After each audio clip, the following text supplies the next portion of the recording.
Last week we read a little bit of the chapter book, The Adventures of Captain Underpants by Dav Pilkey.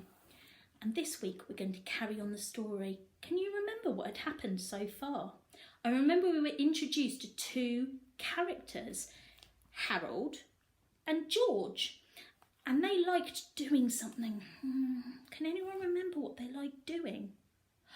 That's it, they like making comic books, and they made a comic book about a very special superhero, didn't they, called Captain Underpants. So let's see what happens next. Chapter 4, Mean Old Mr. Crup. Do you see that old guy looking out of the window up there? That's Mr. Crup, the principal. Principal is another way of saying the head teacher. Now, Mr. Crup was the meanest, sourest old principal in the whole history of Jerome Howitt's elementary school. He hated laughter and singing. He hated the sound of children playing at break time. In fact, he hated children altogether. And guess which two children Mr. Crup hated most of all? If you guessed George and Harold, you're right. Mr. Crup hated George and Harold. He hated their pranks and their wisecracks. He hated their silly attitudes and their constant giggling. And he especially hated those awful Captain Underpants comic books. I'm going to get those boys one day, Mr. Crup vowed. One day, very, very soon. Chapter 5, One Day, Very Soon. Remember when I said that George and Harold's silly streak got them into big, big trouble once? Well, this is the story of how that happened, and how some huge pranks and a little blackmail turned their principal into the coolest superhero of all time. It was the day of the big football game between Howitt's knuckleheads and the Stubbornville stinkbugs. The stands were filled with fans. The cheerleaders ran onto the field and shook their pom-poms over their heads. A fine black dust drifted out of their pom-poms and settled all around them. "Give me a K!" shouted the cheerleaders. "K!" repeated the fans. "Give me an N!" shouted the cheerleaders. "N!" repeated the fans. "Give me a Choo!" sneezed the cheerleaders. "Choo!" repeated the fans. The cheerleaders sneezed and sneezed and sneezed some more. They couldn't stop sneezing. "Hey!" shouted a fan in the stands. "Somebody sprinkled black pepper into the cheerleaders' pom-poms." "I wonder who did that?" asked another fan. Who do you think it might be? Who likes causing pranks and tricks? The cheerleaders stumbled off the field sneezing and dripping with mucus, and the marching band members took their places. But when the band began to play, steady streams of bubbles began blowing out their instruments. Bubbles were everywhere. Up and down the field the marching band slipped and slid, leaving behind them a thick trail of wet, bubbly foam. "Hey!" shouted a fan in the stands. "Somebody poured bubble bath into the marching band's instruments." "I wonder who did that?" asked another fan. Soon the football team took the field. The knuckleheads kicked the ball up, up, up went the ball. Higher and higher it went. The ball sailed into the clouds and went right on going until nobody could see it anymore. "Hey!" shouted a fan in the stands. "Somebody filled the game ball with helium." "I wonder who did that?" said another fan. But the missing ball didn't make the difference, because at that moment the knuckleheads were rolling around the field, scratching and itching like crazy. "Hey!" shouted the coach. "Somebody replaced the Deep Heat Muscle Rub lotion with Mr. Prankster's extra scratchy itching cream." "We wonder who did that?" shouted the fans in the stands. It's very naughty behaviour. The whole afternoon went on much the same way, with people shouting everything from "Hey, somebody put sea monkeys in the lemonade" to "Hey, somebody glued all the bathroom doors shut." Before long, most of the fans in the stands had got up and left. The big game had been forfeited, and everyone in the entire school was miserable.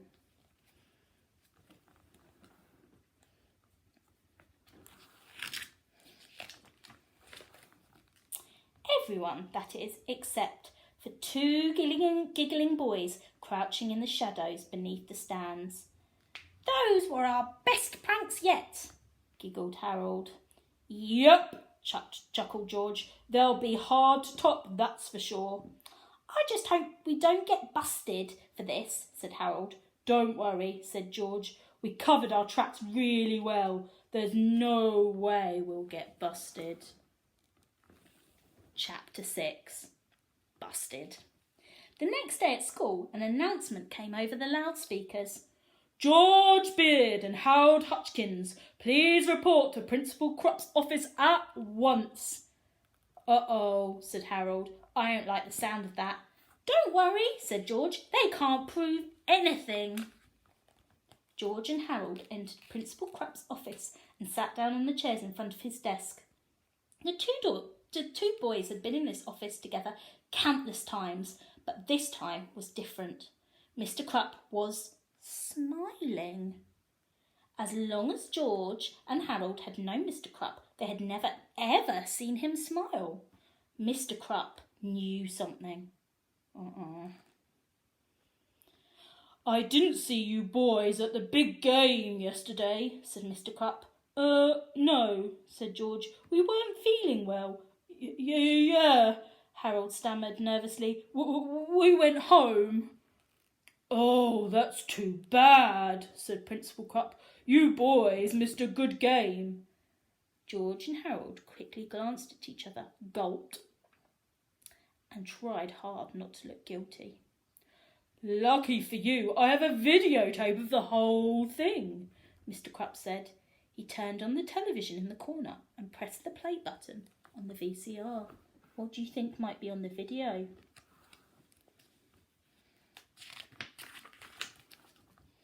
A black and white image appeared on the TV screen. It was an overhead shot of George and Harold sprinkling pepper into the cheerleaders' pom-poms. Next came a shot of George and Harold pouring liquid bubble bath into the marching band's instruments. "How do you like the pre-game show?" asked Mr. Crup with a devilish grin. George eyed the television screen in terror. He couldn't answer. Harold's eyes were glued to the floor. He couldn't look. The tape went on and on, revealing all of George and Harold's behind-the-scenes antics. By now, both boys were eyeing the floor, squirming nervously and dripping with sweat. Mr. Crup turned off the TV.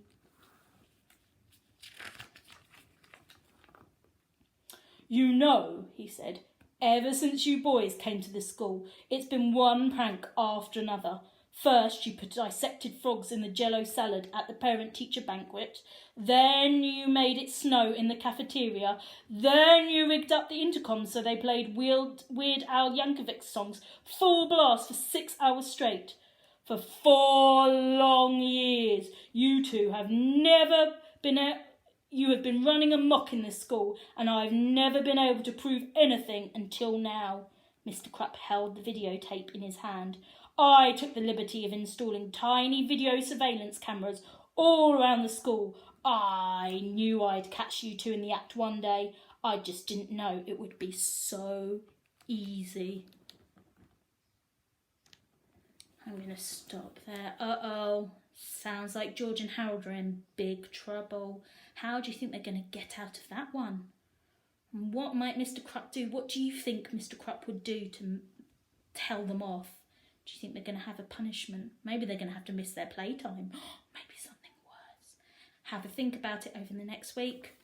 I'll keep my pants nice and clean, ready for the next instalment, and I'll see you soon.